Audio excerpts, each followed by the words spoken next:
जय हिंद एवरीवन, स्वागत है आपका वी नेशन ट्रिपल वन के एक नए एपिसोड में जहां आपके लिए लेकर आते हैं इंडियन डिफेंस की प्रमुख अपडेट्स को। सबसे पहले तो चैनल को सब्सक्राइब करना मत भूलिएगा। आज के अपनी अपडेट की हम शुरुआत करने वाले हैं बोइंग को लेकर आई एक बहुत बड़ी अपडेट से।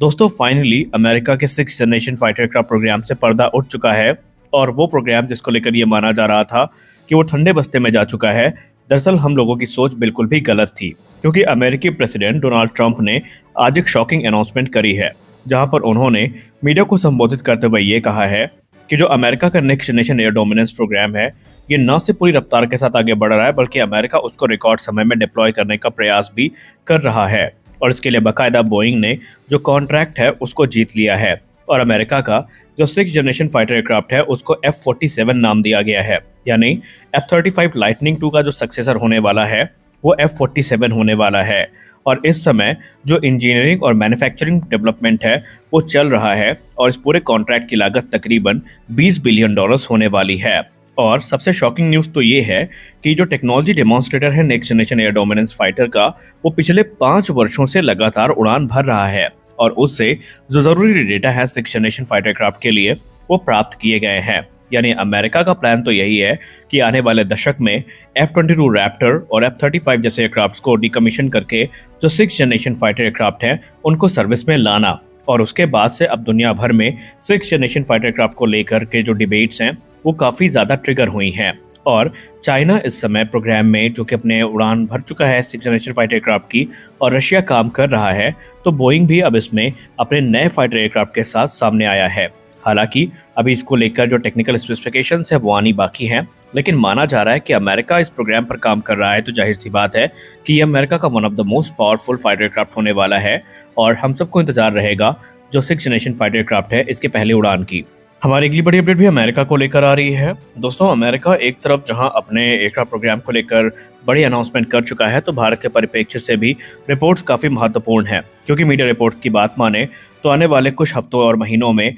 अमेरिका के टॉप ऑफिशियल्स का एक पूरा दौरा होगा, जहां पर बहुत सारी जो ऑफिशियल विजिट्स है वो अमेरिका के टॉप डिप्लोमेट्स और जो डिफेंस से जुड़े अधिकारी हैं वो कर सकते हैं। और इस दौरान पेंटागन चीफ का भी जो भारत दौरा है वो यहाँ पर हो सकता है। रिपोर्ट्स में कहा जा रहा है कि अमेरिका के जो NSA हैं ये भी भारत के दौरे पर होंगे और बहुत सारी जो डिफेंस डील है वो भारत के साथ यहाँ पर डिस्कस करी जाएंगी। इसमें सबसे प्रमुख जो डील अब भारत के साथ डिस्कस की जानी है वो MRFA के अंतर्गत जो 114 फाइटर एयरक्राफ्ट है इनको लेकर होगी। और रिपोर्ट्स में ये भी संभावना व्यक्त करी गई है कि उनके ऑफिशियल विजिट के दौरान अमेरिका और भारत के बीच में जो F-35 लाइटनिंग 2 का रोड मैप है ये डिस्कस किया जा सकता है, क्योंकि भले ही इंडियन मीडिया में इस समय ये रिपोर्ट सर्कुलेट की जा रही हो कि भारत F-35 को लेकर इंटरेस्टेड नहीं है, लेकिन अमेरिका उन देशों में से है जो अंतिम समय तक हार नहीं मानता है। और अब रिपोर्ट्स इंगित कर रही हैं कि अमेरिका कुछ नए जो ऑफर हैं उनको मॉडिफाई करके भारत के सामने रखेगा, जहां पर F-35 से जुड़ी जो अड़चने हैं उनको रिजॉल्व करने का प्रयास किया जाएगा।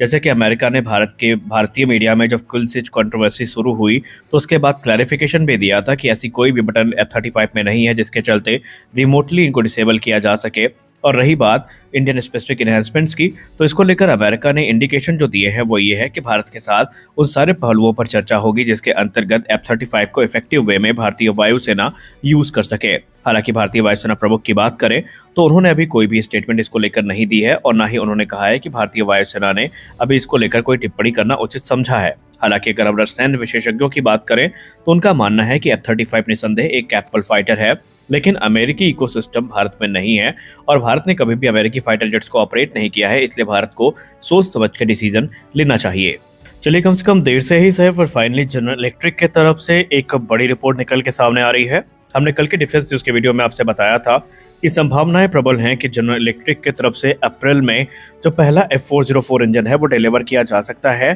तो इसी क्रम में इसमें नई अपडेट दर्ज हो गई है, जहां पर जनरल इलेक्ट्रिक ने कंफर्म कर दिया है कि जनरल इलेक्ट्रिक की तरफ से जो पहला इंजन है वो ऑलरेडी रोल आउट किया जा चुका है और ये जो पहला इंजन है ये इसी महीने के अंत तक भारत को मिल जाएगा। जी हाँ, मार्च एंड में तेजस मार्क 1A में जो पहला इंजन है जनरल इलेक्ट्रिक की तरफ से वो डिलीवर कर दिया जाएगा। सबसे खास बात तो यहाँ पर ये होने वाली है कि 2025 में टोटल 12 इंजन को डिलीवर किए जाने की बात जनरल इलेक्ट्रिक ने स्वीकार करी है। उन्होंने कहा है कि अब जो चरणबद्ध तरीके से प्रोडक्शन कैपेसिटी है वो हम इंक्रीज कर रहे हैं और प्रत्येक वर्ष भारत को 20 इंजन या उससे ज़्यादा भी डिलीवर करने का प्रयास उनके तरफ से किया जाएगा। आपको बता दें कि अभी जनरल इलेक्ट्रिक 2021 में साइन किए गए 99 इंजन के कॉन्ट्रैक्ट को पूरा करने का प्रयास कर रहा है और जनरल इलेक्ट्रिक ने यह भी कहा कि अभी उन्हें भारत से एडिशनल जो ऑर्डर्स हैं वो मिलने की उम्मीद है, क्योंकि भारतीय वायुसेना तेजस मार्क 1 के जो लेटर वेरिएंट्स हैं जो 97 की संख्या में खरीदे जाने हैं उनको लेकर गंभीर है। तो जाहिर सी बात है जनरल इलेक्ट्रिक को अपनी जो प्रोडक्शन कैपेसिटी है उसको स्ट्रीमलाइन करना पड़ेगा ताकि वो भारतीय वायुसेना के साथ अपनी जो प्रतिबद्धता है उसको पूरा कर सके। तो वहीं इस समय एक तरफ जहां जनरल इलेक्ट्रिक के F404 इंजन की डिलीवरी शुरू होने वाली है, तो F414 इंजन डील को लेकर ये माना जा रहा है कि इसमें भी कुछ बड़ा डेवलपमेंट हमें जल्दी देखने को मिलेगा, जहां पर जो इंजन है ये भारत के तेजस मार्क 2 प्रोग्राम के लिए काफी महत्वपूर्ण माने जा रहे हैं। खैर, एक चीज आपको यहाँ पर पता होनी चाहिए कि अब F414 का संबंध सिर्फ तेजस मार्क 2 से संबंधित नहीं रहा है, एमका से संबंधित नहीं रहा है, बल्कि इस क्रम में एक नए फाइटर का नाम इस समय मीडिया में सामने आ रहा है और वो है HLFT-42, जिसको लेकर कल ही एक रिक्वेस्ट फॉर इन्फॉर्मेशन इशू करी गई है, जहां पर 95 से लेकर 100 किलोन्यूटन थ्रस्ट क्लास के इंजन की डिमांड की गई है और इसमें फिलहाल F414 इंजन ही वो इंजन है जो करंट रिक्वायरमेंट को पूरा करने में सक्षम है। हमारे अगली बड़ी अपडेट DRDO से आ रही है। क्या defence research and development organisation अब जोरावर लाइट टैंक के बाद जोरावर मार्क 2 पर भी काम करने वाला है? क्या जोरावर का एक बड़ा भाई भी हमें देखने को मिलेगा जो कि इससे साइज और फायर पावर में दुगना ज्यादा पावरफुल होगा? आइए जानते हैं पूरा मामला क्या है। दरअसल इस समय जोरावर लाइट टैंक अपने रोल आउट के बाद से लगातार ट्रायल से गुजर रहा है और इस समय जो प्रोजेक्ट जोरावर के अंतर्गत इस टैंक के ट्रायल्स हैं वो हाई एल्टीट्यूड एरियाज में शुरू हैं। लेकिन यहाँ पर defence research and development organisation ने कंफर्म कर दिया है कि एक तरफ जहां 25 टन वजनी जोरावर लाइट टैंक भारतीय थल सेना को ज्वाइन करने के लिए रेडी हो रहा है,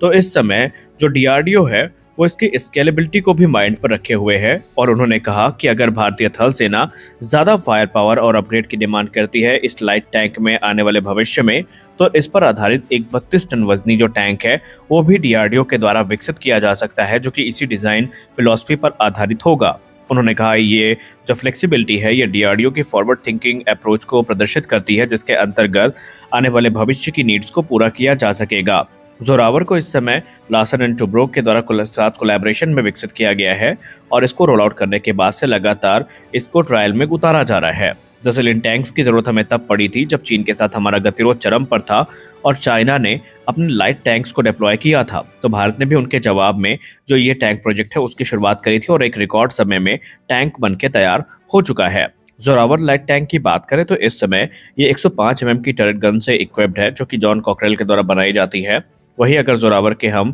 ये 32 टन वेरिएंट वाले बात करें तो इसको लेकर ये माना जा रहा है कि ये ज़्यादा फॉर्मिडेबल होगा, क्योंकि इसमें हमें 120 mm की टर्रेट देखने को मिलेगी और इसके अलावा जो इसमें अपग्रेडेड 800 से लेकर 1000 हार्स पावर का इंजन है वो यूज़ किया जाएगा, जो कि इसकी हाई एल्टीट्यूड परफॉर्मेंस को काफ़ी इंक्रीज करेगा। तो आज के इस वीडियो में बस इतना ही। मिलते हैं अगले वीडियो में कुछ और अपडेट्स के साथ, तब तक के लिए जय हिंद।